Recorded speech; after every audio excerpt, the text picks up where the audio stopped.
Hai Mitra MTB, gimana kabarnya? Balik lagi hari ini di podcast kita Zoom In yang bakalan ngobrol dengan tentu saja narasumber-narasumber yang bakalan kita tanya-tanya ya. Dan hari ini saya punya narasumber yang cukup menarik kalau bisa dibilang ya. Apalagi kalau kita tahu ya di masa setelah pandemi ini kan yang namanya jalur-jalur pendakian. Jadi buat teman-teman mungkin yang sukanya naik gunung, itu kan sekarang lagi jaya-jayanya nih sekarang, lagi boleh naik nih ya. Kayaknya musimnya juga lagi pas banget nih untuk naik gunung sekarang. Nah, tapi ada beberapa rules yang harus kita perhatikan kalau misalnya kita itu naik ke gunung. Dan juga ada yang bilang kalau naik ke gunung itu susah-susah gampang. Tapi kalau buat saya susah banget sih Mitra MTB. Nah, ya udah kalau gitu ya, langsung aja kita undang tamu saya yang akan datang ke rumah Zoom In pada kesempatan hari ini. Beliau ini adalah seorang pemandu gunung. Saya juga baru tahu kalau ternyata ada profesi namanya pemandu gunung. Dan juga seorang trainer pemandu gunung. Jadi gurunya guru berarti ya. Langsung aja kita undang, ini dia Mas Didit. Selamat datang Mas. Gimana kabarnya Mas? Alhamdulillah. Sehat ya? Sehat. Gila nih. Makasih loh udah nyempetin waktu buat main-main ke Zoom In ya. Ya begitulah, udah lama nggak sharing session. Coba rebahan dulu Mas. Ditaruh dulu punggungnya mungkin. Ini tadi datang ke sini dari gunung. Enggak, dari rumah. Kalau dari gunung nggak mungkin, pasti nggak sekece gini. Oh, pasti penampilannya lebih dari ini. Lebih gitu. banyak dakinya kalau nggak. Lebih banyak dakinya. Tapi Mas, naik gunung udah dari umur berapa coba? Dari usia SMA sih waktu itu masih kelas Masih 1. inget nggak gunung pertama yang dinaikin waktu itu apa? Nggak jauh-jauh dari Surabaya. Apa? Gunung Penanggungan situ aja. Oh, kalau saya nggak jauh-jauh dari Surabaya, Gunung Sari Mas. Sama Gunung Anyar. Penanggungan? Iya, Gunung Penanggungan. Tahun berapa itu Mas? Itu sekitar masih tahun 98-an. Tahun 98, ya. Berarti 25 tahun yang lalu Mas Didit sudah naik gunung. Apa yang membuat Mas Didit tertarik dengan gunung? Waktu itu sih masih ikut ibu ya kan, jalan-jalan kayak sama teman-teman arisan gitu kan. Oh, ibunya arisan naik gunung? Kan dari ibu kan pramuka. Oh gitu. Nah, dari seru ya kayaknya arisan di atas gunung gitu ya. Arisan kan with the view Mas. Di villa lihat view kan. Aku ngeliat gunung kok bagus, kok keren, pengen aku kesana kan gitu. Waktu masih diajak-ajak jalan-jalan gitu. Waktu udah sampai di SMA, nah itu dia ada teman-teman yang hobinya juga traveling gitu kan.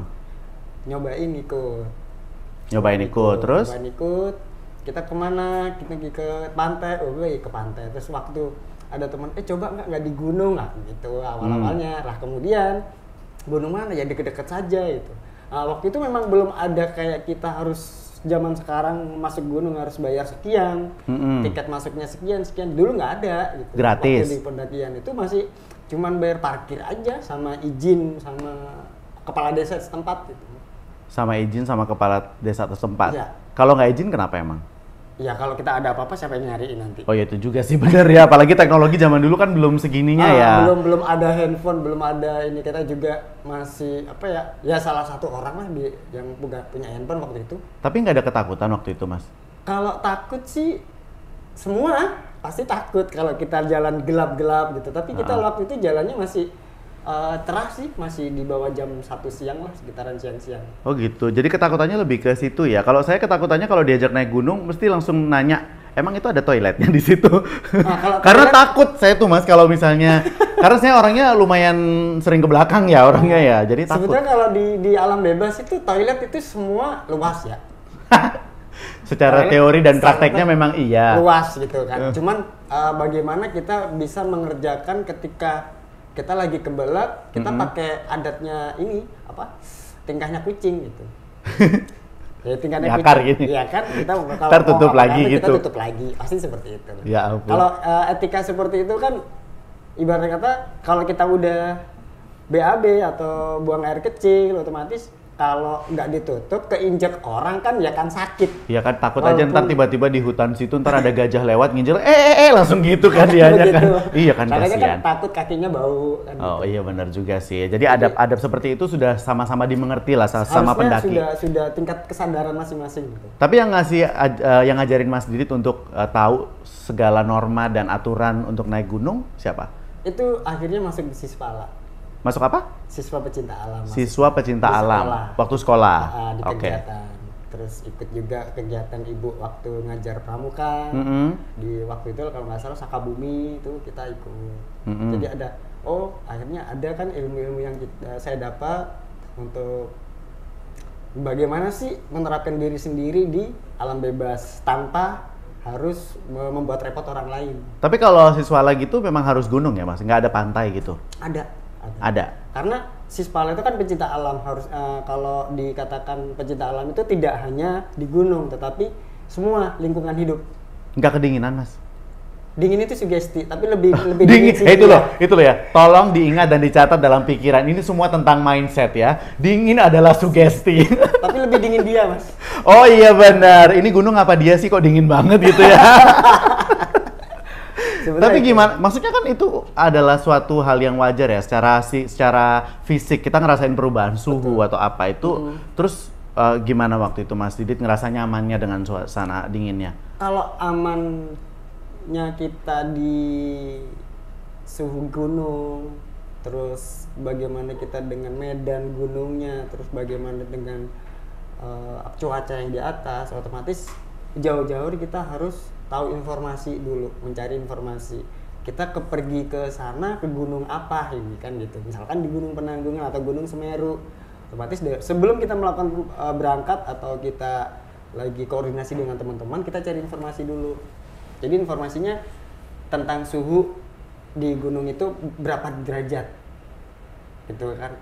Kita adaptasinya bagaimana seperti itu. Terus kemudian di situ ada warga lokalnya di mana desa terakhirnya. Nah kita nanti mencari informasi di sana. Oke, berarti kan itu bisa dilakukan kalau zaman sekarang kan mudah ya dengan adanya teknologi kita tinggal ngecek forecastnya. Kalau dulu waktu Mas Didit masih zaman muda gimana? Muda, emang sekarang nggak muda lah ya masih ya. Jadi kalau zaman dulu itu kita lebih ke nyari informasi ke teman-teman yang udah pernah ke sana. Tuh, kemudian ada nggak kontak person yang bisa kita hubungi yang di sana? Nanya sama teman begitu. Kalau ada ya sudah kita tanya, Mas informasi di sana bagaimana tentang suhu, medan jalur pendakinya bagaimana, terus cuacanya kalau kita masuk cuaca apa ini, musim kemarau atau musim hujan. Tapi kalau kita di musim hujan kita nggak akan pernah berangkat. Oke, kenapa? Karena PR banget itu. Belum lagi hujan. Belum lagi kalau basah-basahan. Jadi selama musim hujan rata-rata para pendaki nggak naik? Mayoritas masih banyak yang naik. Tapi kalau Mas Didit memilih enggak? Saya memilih enggak. Enggak sama sekali? Sama sekali enggak. Jadi kerjanya cuma 6 bulan aja dong Mas? Saya kerjanya paling 6 bulan. Kalau misalkan hari musim-musim hujan mungkin ya berbagi pekerjaan dengan teman. Oh gitu. Nah ini menarik nih soal profesinya Mas Didit ya, tentang pemandu gunung. Saya baru tahu jujur aja ada profesi pemandu gunung karena memang saya kebetulan belum pernah naik gunung. Belum, karena ya tadi masalah saya toilet. Bisa bawa toilet sendiri Mas? Aduh enggak. Capek itu kan soalnya naik gunung itu kan segala sesuatunya kita bawa dari bawah kan Mas? Betul, tapi yang dimayoritaskan untuk perlengkapan pribadi. Oke. Gitu kan. Jadi perlengkapan yang untuk komunal nggak usah gitu? Kalau yang untuk perlengkapan tim, misalkan kayak tenda, alat masak, terus dan beberapa yang untuk memang satu rombongan, ya kita dibawakan pakai porter. Oh ada begitunya juga ternyata. Oke, this is flash news ya buat kita. Ada porternya ternyata. Oke, bisa nggak semuanya saya pakai porter aja? Bisa. Sayanya juga di porter sekalian, bisa nggak? Bisa, sekarang malah lebih banyak dari pos perizinan sampai di lokasi mana itu bisa dinaikin ojek. Oh gitu? Ada. Oke Mas. Ibarat kata kalau bahasanya anak-anak sekarang shortcut jalur. Saya mau deh yang itu Mas. Yang itu. Mas, tapi kalau untuk jadi pemandu gunung sendiri itu kualifikasinya apa sih? Kalau kualifikasinya sampai sekarang sebetulnya pemandu gunung ini udah dicanangkan dari tahun 96.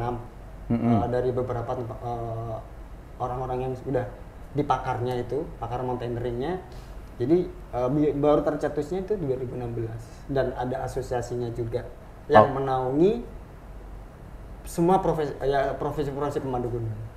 Semua profesi pemandu gunung. Emang ada berapa jenis? Profesi pemandu gunung teknisnya ada 3 level. Ada level muda, level madya, dan level ahli. Kalau Mas Didit? Kalau saya udah di level madya. Ya ampun sombong banget. Nanya dibilang sombong habis gitu.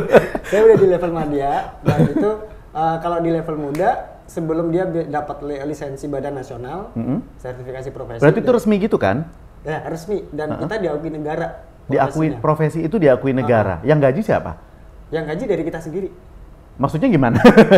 Kerja dengan profesi kita sendiri. Oh gitu. Kata kalau dokter kan memang dia profesi dokter. Nah, kalau misalkan kalau di pemandu gunung itu kan profesi dia. Oke, berarti semacam jadi dia jual jasa. Independen gitu ya, berarti. Jadi dia punya nilai harga sendiri gitu. Terus penentuan harganya berdasarkan apa, Mas? Berdasarkan beberapa plus. Hah? Berapa plusnya dia dengan talentanya dia sendiri. Plusnya saya bisa debus telan pedang gitu misalnya. Bisa nggak ada kualifikasi? Dia lebih apa ya? Dia paham tentang kawasan konservasinya di beberapa gunung gitu kan.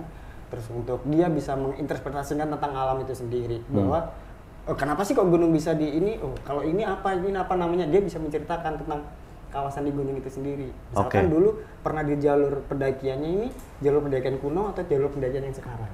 Mas Didi cita-citanya dari kecil pengen jadi pemandu gunung nggak? Enggak sih. Apa cita-citanya? Saya dulu pengen cita-citanya cuma jadi entrepreneur aja sih.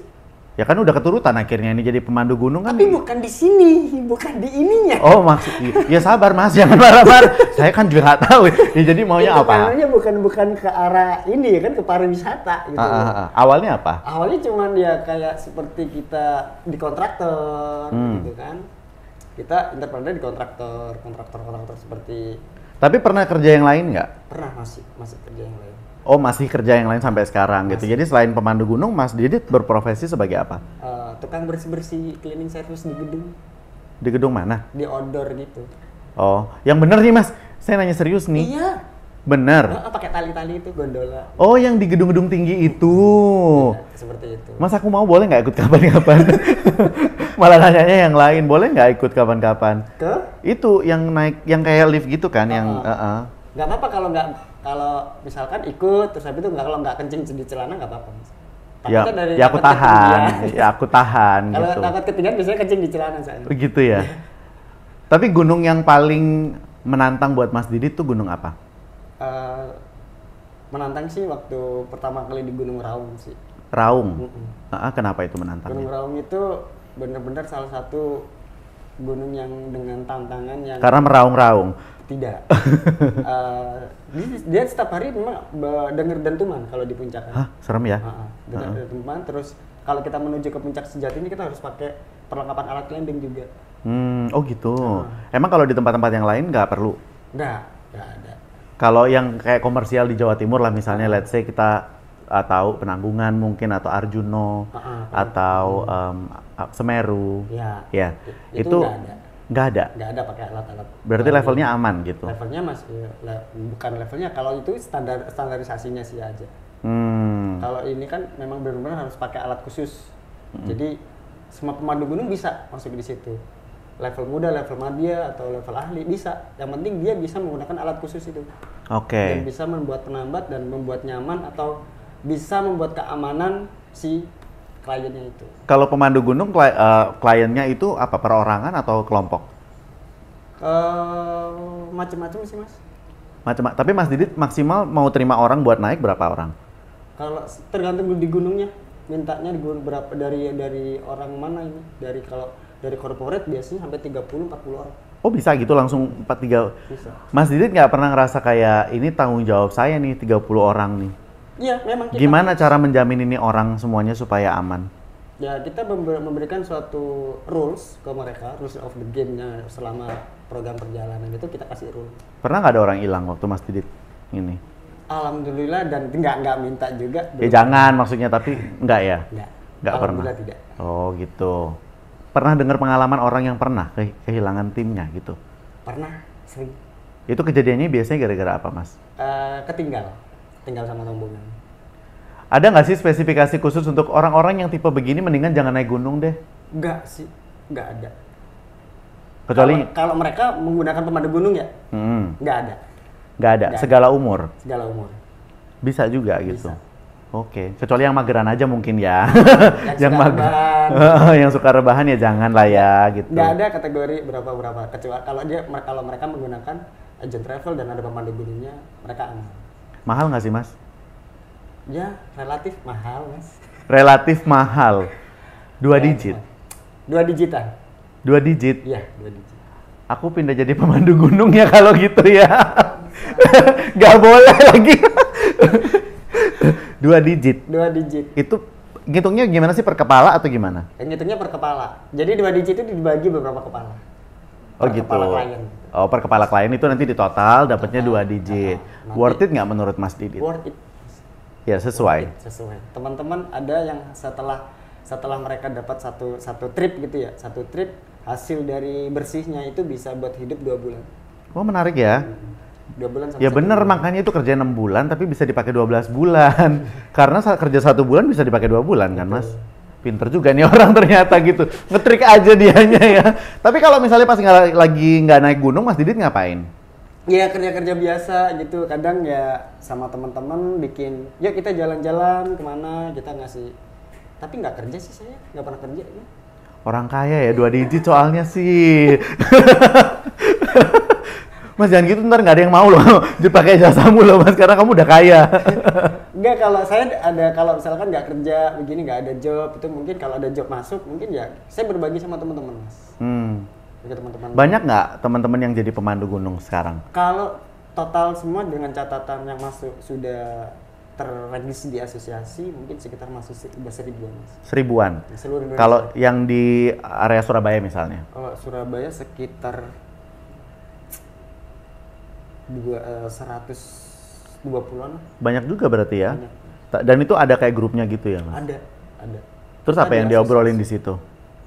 Ya kadang bercandaan aja sih Mas. Oh, tidak ada yang serius gitu ya? Nggak ada yang serius? Soalnya obrolan kita ya paling ada yang nanya tentang informasi, mereka butuh informasi apa, ya udah kita bantu kasih jawaban. Tapi kan tadi ada Mas Didit bilang level-levelnya untuk menjadi seorang pemandu gunung sampai ada madya, ada sampai yang paling atas tadi levelnya? Ahli, kalau yang paling bawah?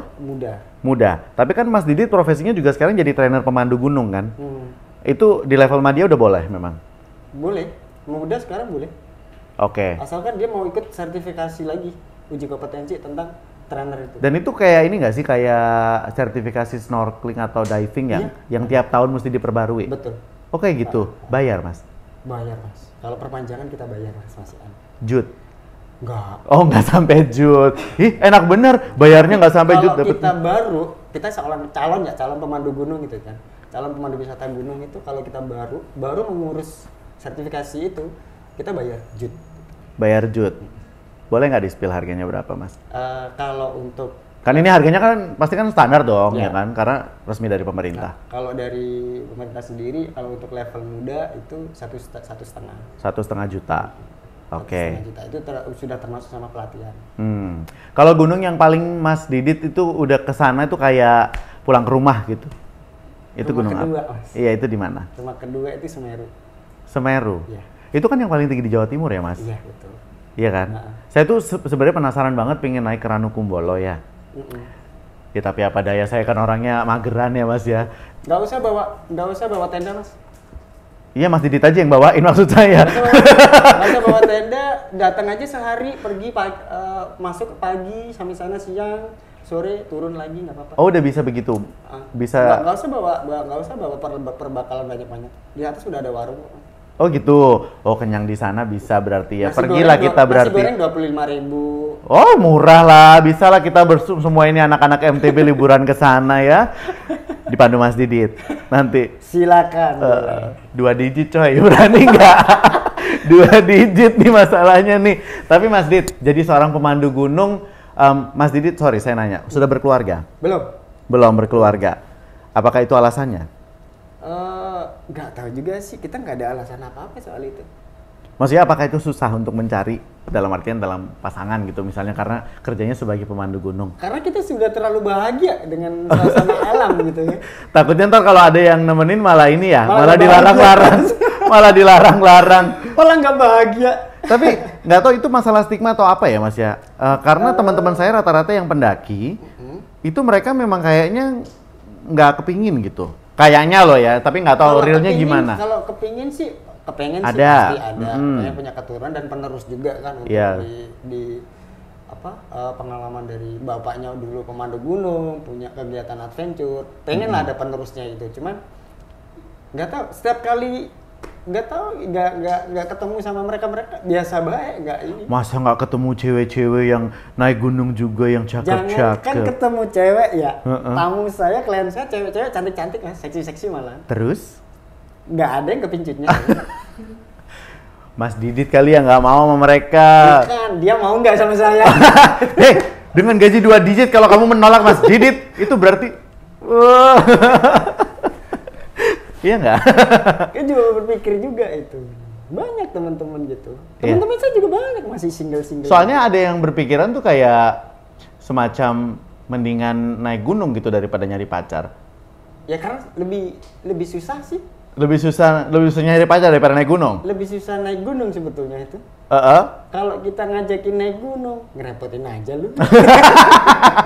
Cari yang sama-sama hobinya makanya. Sama aja ngerepotin, Mas. Oh gitu. Betul. Saya soalnya nggak nemu-nemu karena saya nggak nemu yang hobinya sama kayak saya, mageran gitu nggak ada. Semua orang aktif, saya doang yang mageran. Gimana dong? Sama Mas, sebetulnya sama. Nggak ada bedanya. Kalau dia juga hobi naik gunung, tetap kalau kemana ke Beletut atau apa yang minta nganter, ya kan repotin dia. Oh iya benar juga. Saya kalau gitu mau ganti gitu. Saya tetap punya hobi mageran, tapi saya akan naik gunung untuk mager di atas gunung nantinya. Mas, kita mau main sedikit games dulu ya. Boleh? Ini ya. Mas Didi tugasnya adalah menjawab cepat tanpa berpikir. Wah. Ya nggak boleh mikir tapi cepat gitu loh maksudnya ya. Oke, dijawab singkat ya. Gunung Rinjani atau Gunung Tambura? Rinjani. Ini boleh nanya kenapa nggak sih? Kenapa? Padahal dua-duanya nggak tahu, belum pernah ke sana juga. Karena dia memiliki eksotik alam yang berbeda, Mas. Berbeda? Jadi gunungnya nggak gunung-gunung banget gitu maksudnya? Gunungnya itu dikatakan indah, tapi dari setiap lekuk-lekuknya punggungan gunung tersebut, itu udah kayak seperti kita ada di New Zealand. Oh wow, gitu. Bisa tuh buat konten ya. Terus selanjutnya, penuh tantangan atau santai? Tantangan. Tantangan, kelihatan ya. Tidur di hotel atau tidur di tenda? Di tenda, Mas.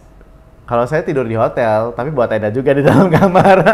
Terus, lebih milih mana? Yang ketinggalan kamera atau kompor portable? Kamera. Lebih milih yang ketinggalan kamera. Emang kompornya nggak bisa pinjem nih? Kompor bisa aja sih bikin bushcraft di. Nah, bisa. Tuh, ini lo di-argue ya kan. Terus habis gitu naik gunung sendiri atau berangkat bareng teman-teman? Lebih suka sendiri, Mas. Kenapa? Lebih adem. Introvert ya, Mas? Lebih adem. Lebih adem. Lebih adem, lebih tenang dan lebih bodo amat. Segala risiko akhirnya ditanggung sendiri gitu ya. Tapi masih gini. Satu lagi ya, naik gunung atau nemenin pasangan belanja? Naik gunung aja. Ya iya kan, belum punya pasangan. Belum punya pasangan ya kan, Mas. Tapi kalau naik gunung gitu, kalau Mas Didit ya, mempertimbangkan susah atau tidak susahnya untuk naik gunung, itu kelihatan nggak ketika waktu dari bawah gini ngelihat ke atas? Nggak kelihatan. Susahnya di mana, Yang penting fokus aja dijalanin gitu. Kalau gunung yang paling jauh yang pernah Mas Didit samperin? Leuser, Mas, paling jauh. Hah? Gunung Leuser, Aceh. Leuser, guys. Leuser, iya. Di Aceh. Iya. Ada kepikiran nggak pengen menaklukkan gunung yang ada di luar negeri?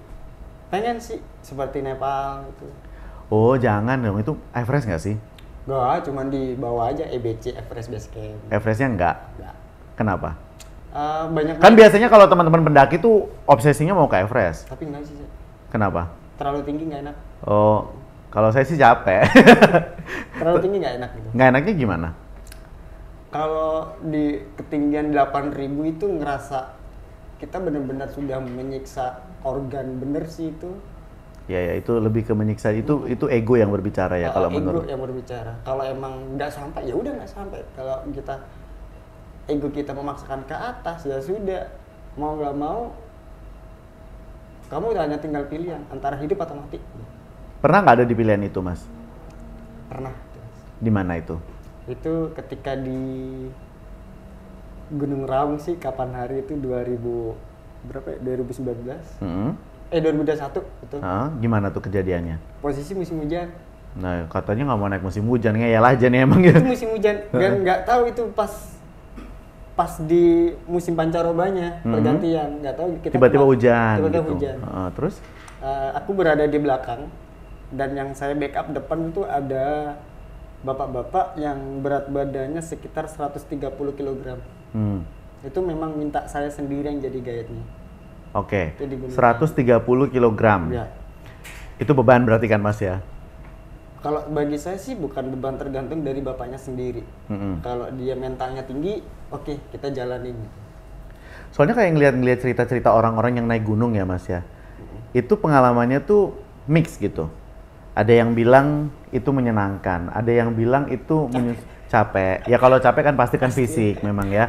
Ada yang bilang itu pengalaman yang tidak ingin diulang lagi gitu. Apa nih pembelaan yang mungkin bisa dilakukan Mas? Kalau saya pembelaannya begini ya, satu kali aja deh nggak mau ngikuti lagi. Tapi ketika dianya sampai rumah, 1 minggu kemudian, 2 minggu, 1 bulan dia lihat video atau kok bagus gitu.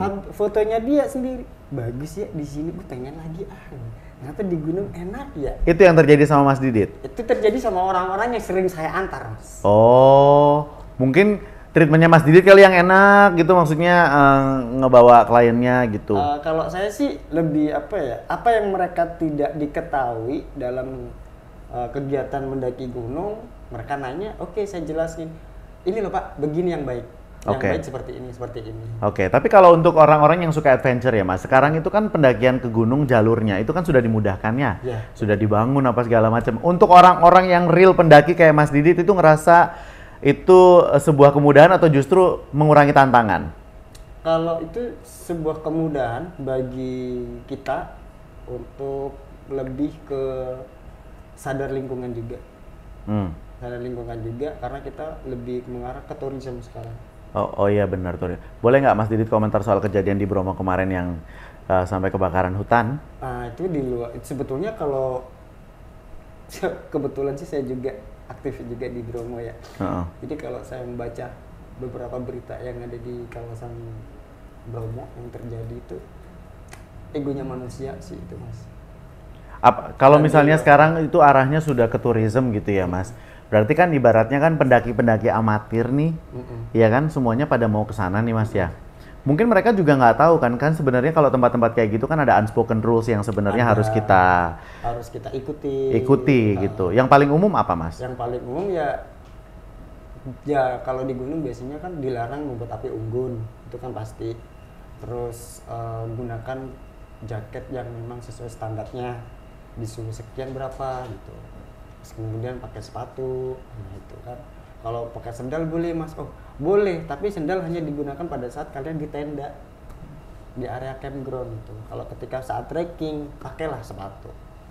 Karena untuk benar-benar untuk melindungi kaki, gitu, semua anggota badan yang ada di kaki. Mahal nggak sih Mas alat pendakian itu? Circle-nya aja sih Mas. Kalau mau mahal boleh. Maksudnya ada range-nya? Ada range-nya. Mulai yang paling murah ada, yang paling mahal juga ada gitu semuanya. Yang standarnya juga ada.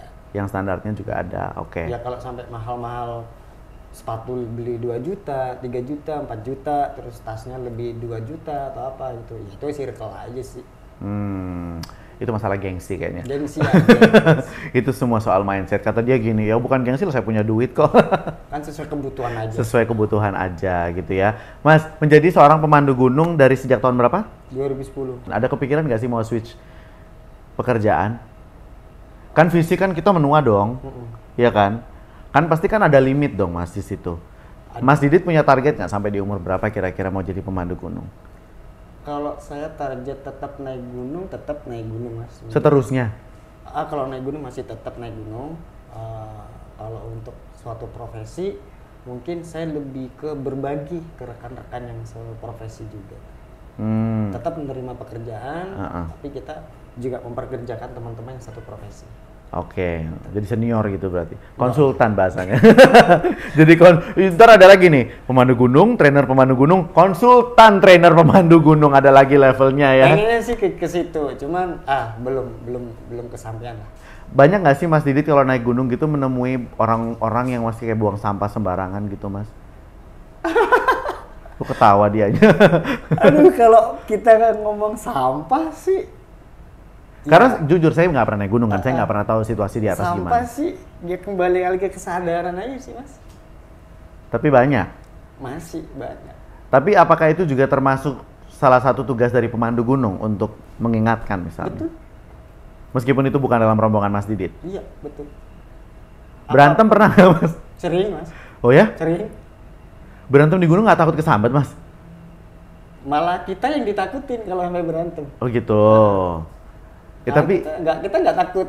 Kalau misalkan, oke nanti dilaporin polisi, bodoh amat, polisi nggak bakal punya hukum di gunung gitu. oh karena ini hukum rimba yang Hukum berlaku. rimba yang berlaku. Harawung tadi itu ya. Agak sulit juga ya kalau memang seperti itu ya. Kalau kita sampai berantem pukul-pukulan sih enggak, Mas. Cuman kita debat mulut, argumentasi gitu aja sih. Mas kalau sebagai pendaki amatiran misalnya ya, mau pertama kali mendaki nih persiapannya apa yang harus dilakukan? Fisik, mental. Fisiknya gimana, mentalnya gimana maksudnya? Kalau fisik itu kita olahraga lah, Mas. Olahraga, mengatur pernafasan juga, terus jalan kaki, sering jalan kaki dan olahraga lari. Kalau mental? Kalau mental ya, mental itu bagaimana kita jalannya sama teman atau sama pemandu gitu. Kalau misalnya jangan baperan nih, itu aja udah. hah gimana maksudnya Mas? Kalau naik gunung jangan baperan. Baperan tuh gimana dalam Kalau artian? baperan itu kan kembali lagi ke mental. Kalau misalkan bukan dimarahin, kalau dikasih tahu ya ngikut gitu. Ngikut leadernya aja gitu. Kalau leadernya nggak bener ya udah pojokin, salahin juga. Jadi Kalau harus punya perspektif yang nggak saling merugikan di gunung.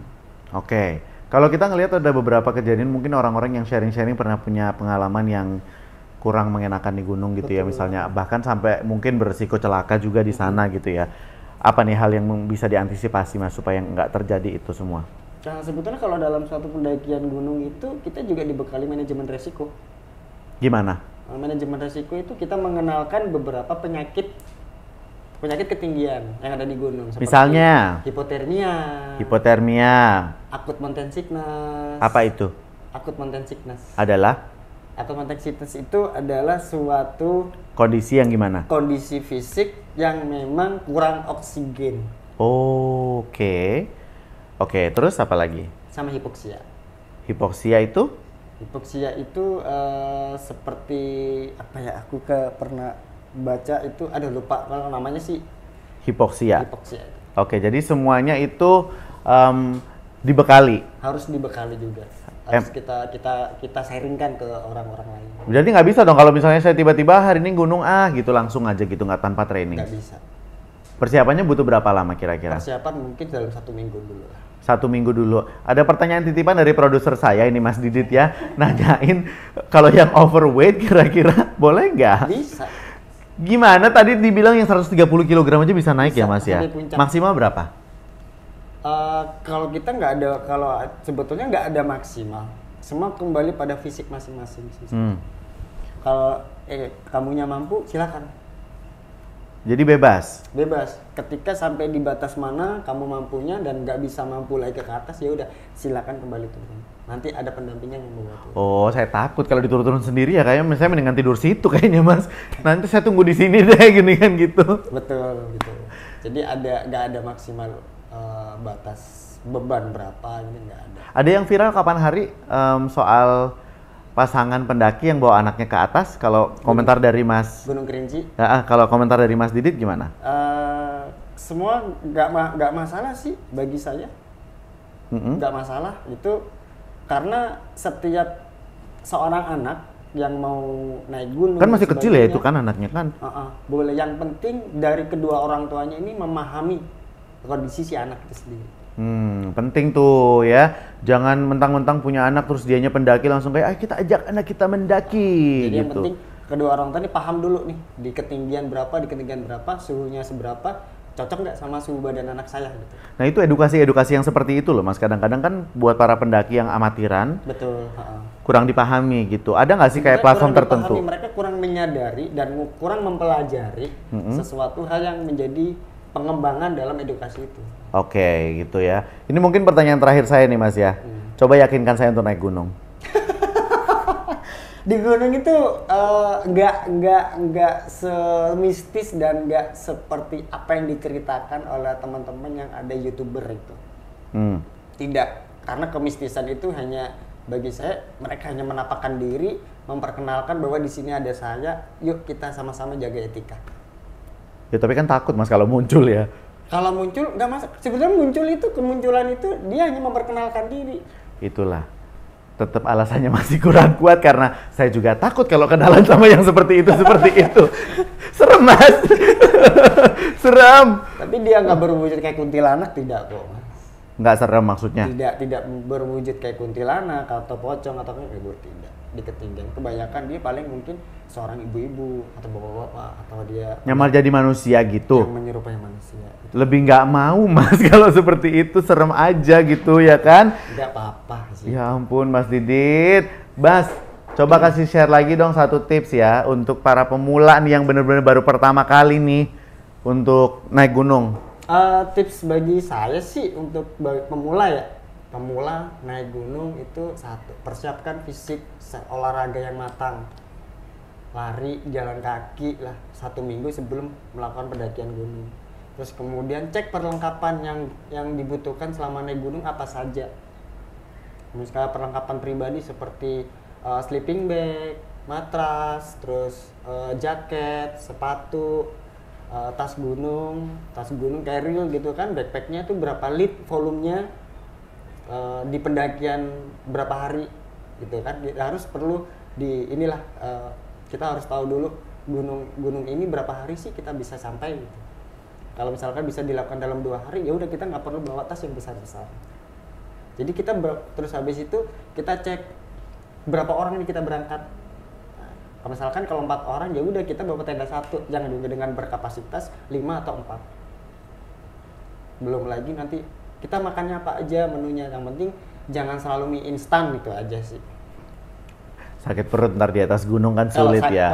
Kalau mie instan sih saya pikir boleh, itu lebih cepat, lebih praktis. Tetapi kita butuh kalori yang banyak dan protein juga. Iya buat naik ya. Buat naik. Okay. Karena semakin kita tinggi maka oksigen juga semakin tipis. Oke, itu dia tadi ya tipsnya dari Mas Didit nih. Tapi Mas Didit lupa menyebutkan satu tadi. Apa itu? Bawa duit yang banyak buat hire Mas Didit, ya kan? Mas Didit terima kasih banyak ya udah main-main ke rumah Zoom In ya. Next kita undang ke sini lagi ya. Oke, sama-sama. Atau kita undang ke podcast kita yang lain. Boleh? Mau? Boleh. Ceritanya horor-horor mau? Nah, nggak apa-apa sih kita cerita horor gitu kan, tapi horor yang bagaimana? Ya udah nantilah kita obrolin setelah ini ya. Ya udah kalau gitu jangan lupa ya subscribe, like, komen, dan follow semua sosial media kita di MTB FM Surabaya. Kita ketemu lagi di next episode cuma di Zoom In by MTB FM Surabaya. Dadah.